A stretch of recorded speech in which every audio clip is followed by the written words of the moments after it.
Okay, well, this is part of our interview series with the students, graduates, teachers in the school, and Lorrin fits into all of the above. So we get to hear all about Lorrin. So welcome and thank you for coming on. Thank you. And first of all, I want to hear, um, kind of how you came to this. How did you think you might want to do animal communication or be an animal communicator? Wow, it was a serendipitous journey. Um, I was in the tech industry. I was zero, um, zero anything but just data and things like that. And my old cat Toto died, and my young cat at the time, Jasper, uh, fell into such a deep depression that he nearly died. I couldn't do anything for him. He stopped eating.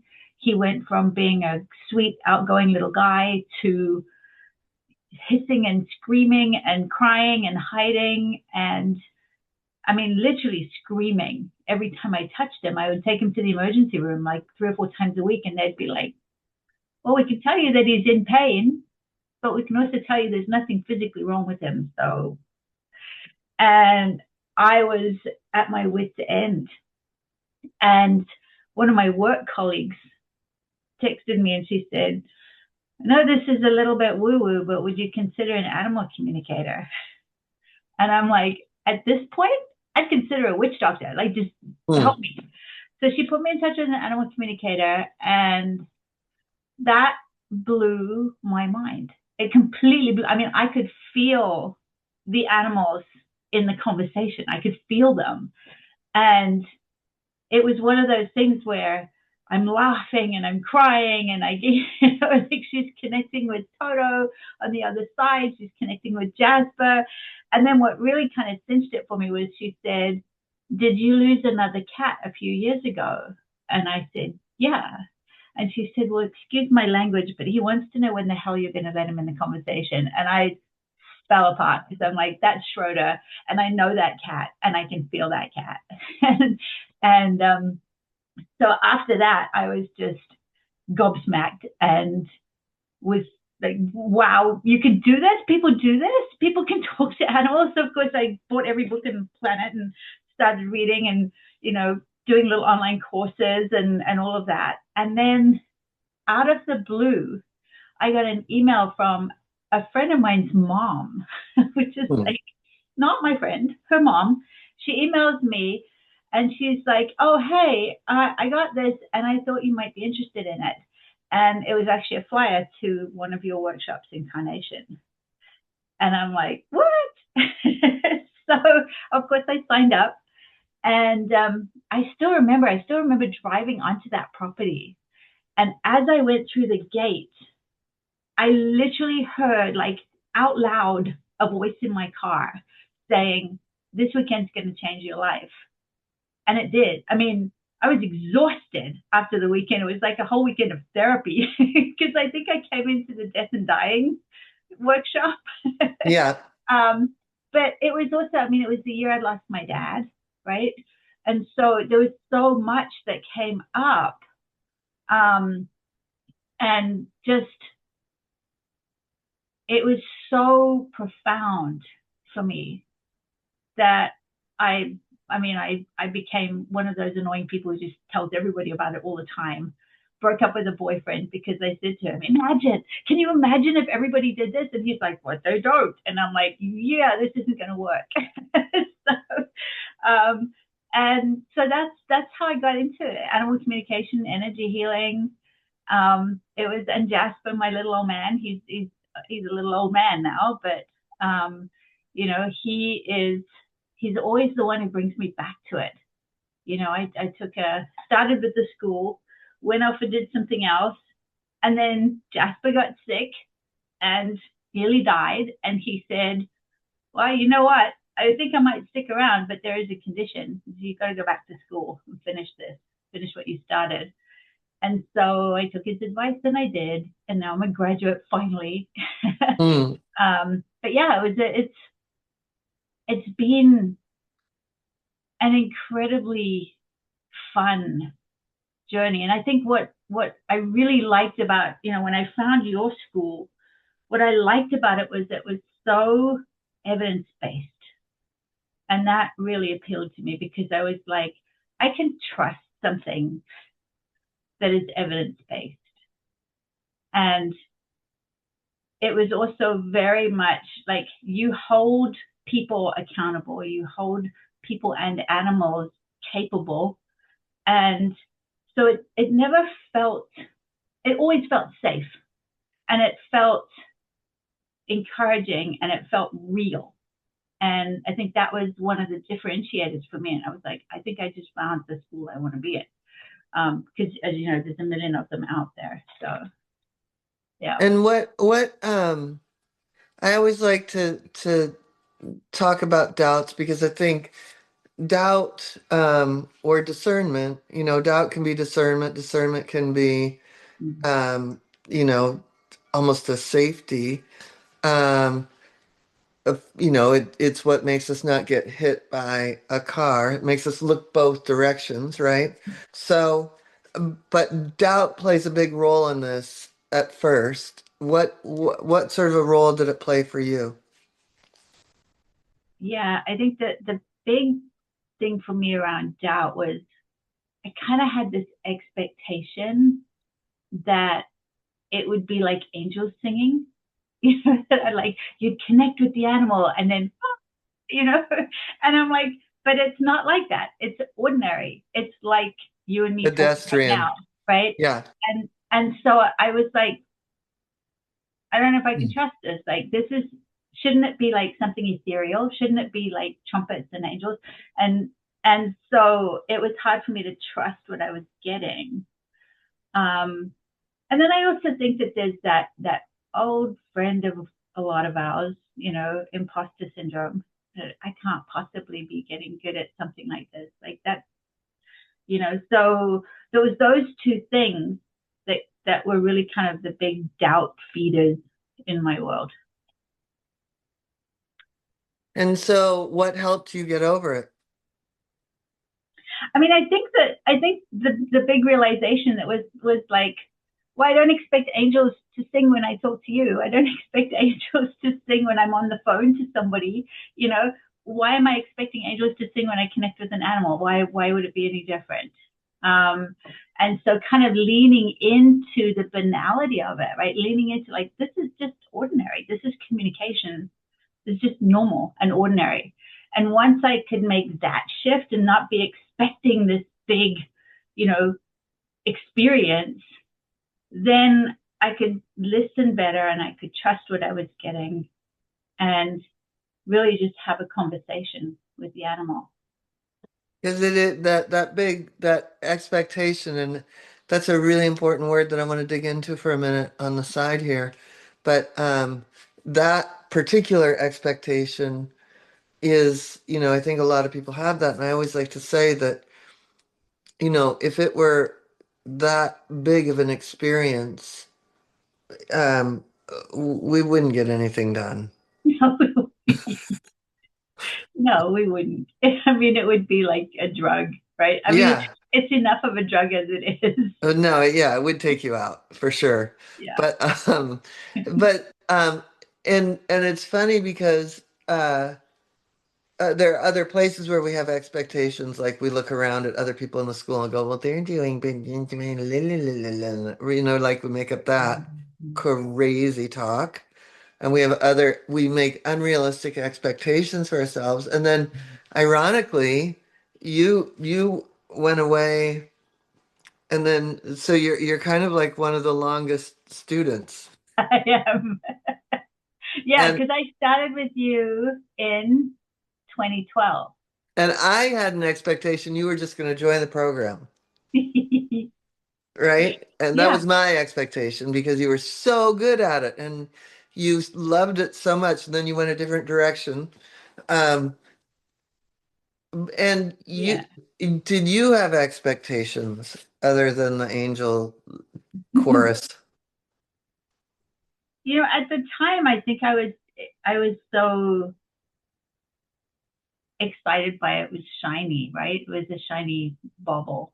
Um, and I wasn't serious about it being a professional thing, which is why I went and did the Gestalt coaching, right? Because I was like, oh, well, that's a professional thing. I can make money doing that. And so it's kind of like the expectation there of what can be a legitimate business versus And what can't. yeah, and that also has an alleged more accepted thing, but ironically, it's almost not that it's not, but it's like more people know what this is. Yeah, yeah, And you and I can think actually make more money at this. And I also think that, I mean, I think it was good, right? I think I A went and hundred did that and percent. it gave me Yeah. a really good foundation in a lot of things. And it actually, I think, makes me a better communicator.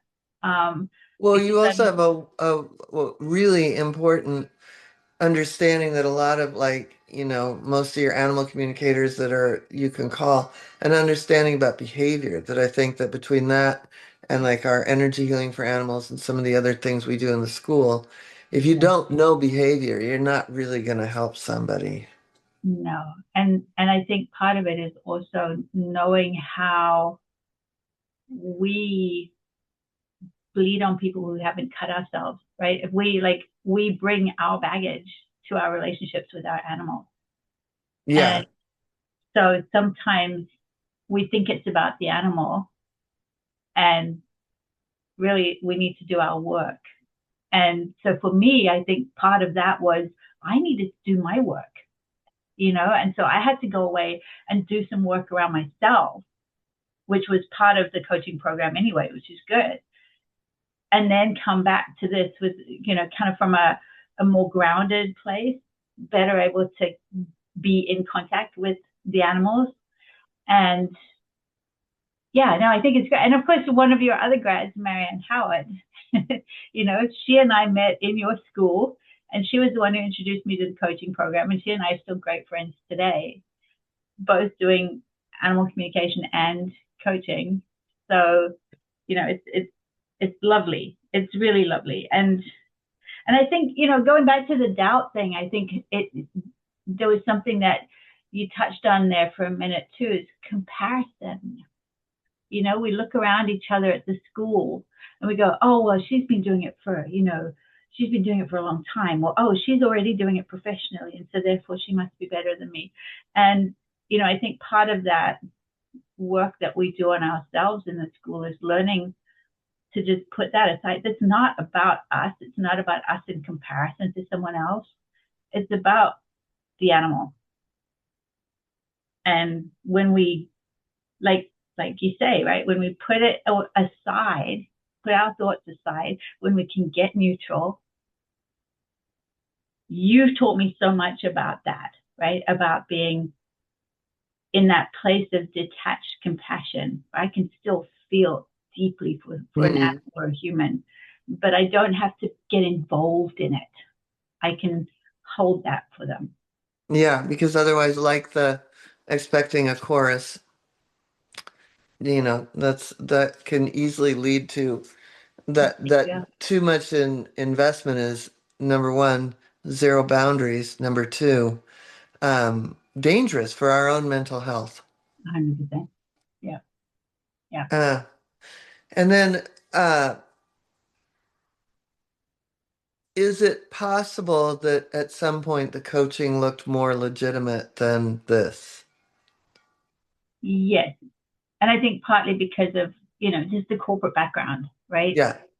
um, there's a belief out there that, you know, well, this is legitimate, so I can do this. And um, it's funny because I actually don't really want to coach corporate clients. so, so I don't know why I was buying into that, right? But Well, like you said, you got to do work, you got to do a lot. I got to learn about not having expectations on students. Um, but I knew you'd come back. Um, I always was going to. um, yeah. So what and where um where do you see this going for yourself? And yeah, I have more questions on that. Yeah. I mean, one of the things I love is where the coaching and the communication intersect, and that I get to, when somebody recognizes that maybe they've come to me because they've lost an animal, right? And they want me to talk to their animal who's passed away.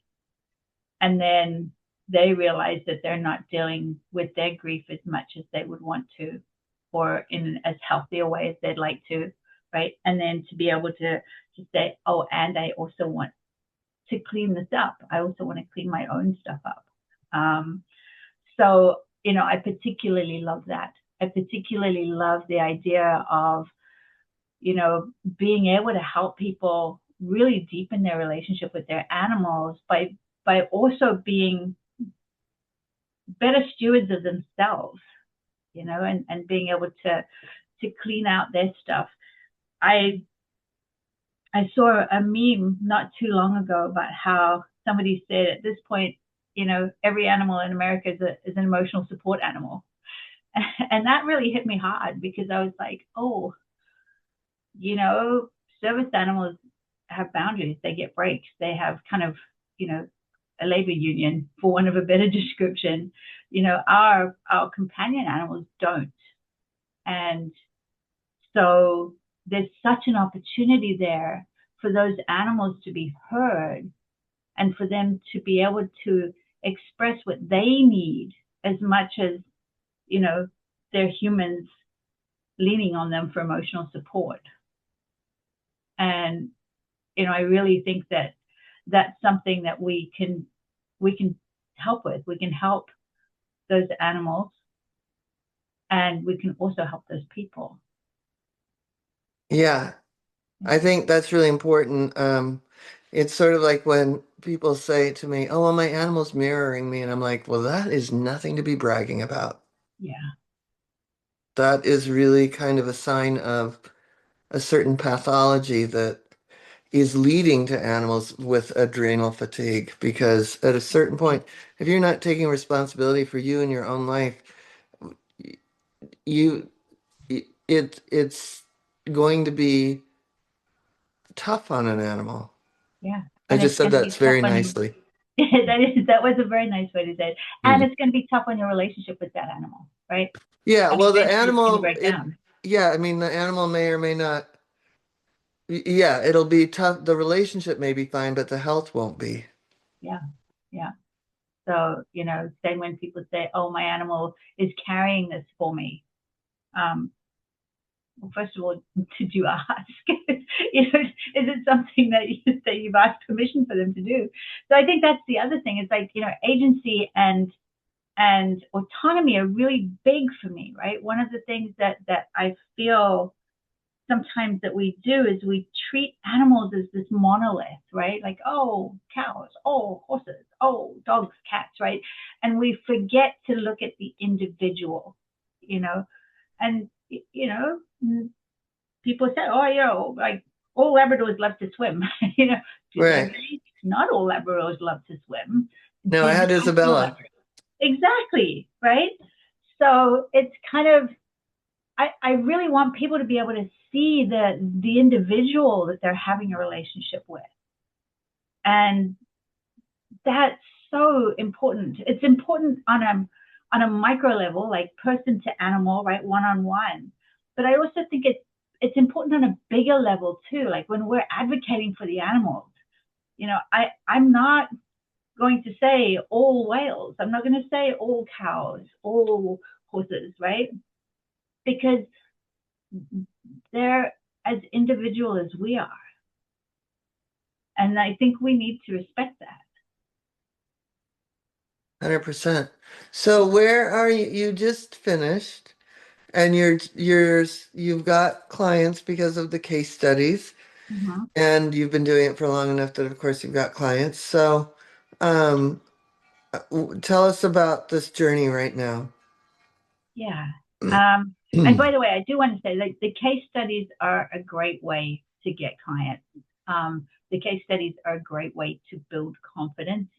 Mm. Um, I've always thought that that's another differentiator of this school is that, by the time you graduate, you've done, you know, almost 200 sessions, whether Oh, it's no, no, animal no. communication, well, Almost actually you've done more. 300. Yeah, that's right. Yeah. Because you've also got classes and stuff like that. So, animal communication, EFT, energy healing, the scalar wave, right?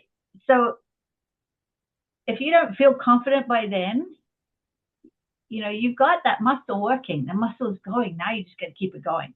And that's the funnest thing in the world. Well, and that's a really important thing that goes back to the doubt. Like, some of us are very conditioned to stay in that space of doubt.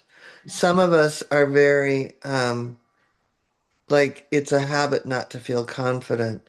But we Mm-hmm. have places in the school where we can work on that, right? Like like if I hear Exactly. somebody say that after so many, I'm gonna be like, have you tapped on that? Or, like there's ways to move through that. So if that Exactly. is part of your pathology, that's one of the things you get to transmute and pretty quickly through that experience. Exactly. And as you know, I do the monthly coaching with the students, and like our last call, the first thing I did was like, remember the tapping on doubt? Because that's, it's easy to be like, oh, we tapped on that once, right? Well, maybe you built that habit over, 30 years, right? Hmm. It's going to take a little unwinding. So, and that's the other thing that I love about working with my clients is that they understand that this isn't always a one and done. You don't just come in there and have this magical communication or this magical tapping session and suddenly everything's fixed. Like, if you've got a habit that is built up over years and years and years, there may be layers to it. And so we may peel that onion together, you know? And And there may be even like the residual aura of the issue. exactly. I'll tell you what was something that happened to me. It's happened to me recently, and it hasn't happened for like 20 years, but I think, oh, when I sit down with that cup of coffee to write that newsletter, I'll Mhm. have a cigarette. And that habit is like I quit a million years ago, but it's still there. Yeah. And then I get mad that I had to quit, and I go through a whole thing. But Tap, tap, tap. yeah, yeah. But it's funny that habit is so, and it's an addiction, but a lot of habits are an addiction. Yeah. And doubt and no confidence falls into that category. Yeah. Yeah. And that's where it becomes so helpful to be like, is this habitual, right? Am I just defaulting to this? Yeah, is this real? Is Yeah. this really me? Yeah. And then you can go back through your case study journal and you can be like, look at all this evidence. Look at all this evidence of where I was accurate, of where the animal's behavior changed, of where the health issue shifted, right? Look at all this evidence. And I can go back out in the world and be like, I got it. I can do this. Yeah, and like anything, it's a continuum, right? So we might have a dip here and there and stuff, but it's the confidence muscle becomes bigger than the doubt, and then we can live with both. Yeah. Yeah. And then to just do it. Yeah, because you just have at the end of the day, you just have to start connecting. Where do you so you you're doing it. You're on your I'm way. doing it. I'm doing it. I've actually just had two people today reach out to me and book sessions, um, just out of the blue, which is going to be fun. spoke to a couple of horses the other day. I love my little guinea pig clients in Australia. It's like, That's so that's awesome. the other thing is I love about this work is like I can do it with clients all over the world. And for me, that's really important And because I want to be able to connect with animals and people all over the world. I don't always necessarily think I'm going to stay in the same place, right? So it's a portable career. I can take it anywhere I go. You I've know, moved a lot. yeah, I don't have to be like, oh, well, now, I moved and now I have to rebuild my whole business. Um, because I'm already talking to a cat in France and guinea pigs in Australia and, dog in South Africa and horse in America. It's like, it's already there. And speaking of all over the world, we've been a lot of places together. We have, we have. And actually, I just got a message this morning from Reggie in Zimbabwe saying, hi, how Oh, are things? so, that's so sweet. um, so yeah, and that's another thing that I really do see myself moving into. I love the work with the companion animals because I really do. I love the relationship side of that, right? The companion animal with their person, in their family, with their pack or their herd or their, you know, colony or whatever, right? Um, I love to do that. And as you know, there's a really soft spot in my heart for the wildlife. And the fact that we are destroying ecosystems so fast. And I think that's one of the powerful things about the trips that you run is that it gives people an opportunity to experience something, one, magical, but Mm, also mundane, right? Rhinos poop too, but weird. also to connect with these issues that otherwise are kind of esoteric, right? And Like, far away. Yeah. yeah, you're like, oh, the rhinos, oh, the whales, I can feel passionate about them, but it's all up here, right? And then I meet Fatou and Najin, right? I meet the last two, whoops, I'm excited, the last two northern white rhinos on the planet. And it hits different, right? I get to talk to Tabo, the rhino, or I meet Nana, the matriarch elephant, right? And it hits different. All of a sudden, I look at all of the choices I make differently. I look at the conversations I have differently, right? Because now I'm much more connected. I'm much more interwoven into that global ecosystem. And then it becomes easier for me to take action. It becomes easier for me to have conversations. It becomes easier for me to choose differently, right? And also, I have amazing memories. I have amazing photos, right? I've had incredible experiences. And I learned that talking to a rhinoceros or an elephant is really no different from talking to a dog or a cat. That they don't know what Wednesday is. They don't know what Wednesday is now. It's okay. It's okay. They're not missing anything. That's all right. I remember talking to Gift when she was still before I adopted her, my mare, and she didn't know what a contract was, right? So Yeah. so we were trying to explain to her that like we had a contract to take care of her, and she's like, "What is this contract of which you speak?" So it was Yeah. kind Who of like, cares? yeah. So it's um, but it's the same. It's the same, like, it's a connection. It's a connection between Yeah. beings. And it's so important. And then you are going to be, we've been teaching together for a few years, which has been very fun. Energetic horsemanship. And maybe you could tell a little bit about that.